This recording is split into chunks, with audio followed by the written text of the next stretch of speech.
Hey YouTube, super exciting day today. We are making another easy video because I started playing Diablo.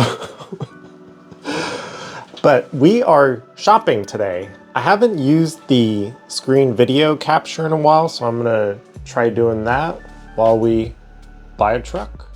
This is the Reddit post I found during my research, and he links to this guy over here. They're both very similar. This one's a little detailed and they have different links.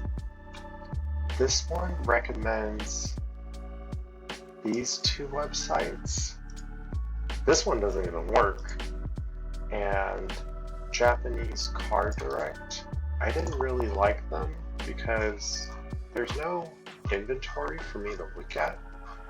So we are going with what the Reddit post says, because when we go to MidSuite, we can look at the cars.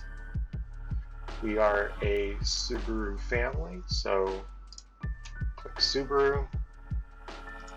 It has to be under 2,500 because that will make it an informal entry and we don't need to get a custom bond. So it's a little bit easier. Click on Subaru again, search, and we only have one option. This one right here. This is it. It's so cute. I'm going to fill out this inquiry form and I guess we wait. Video number 157 done.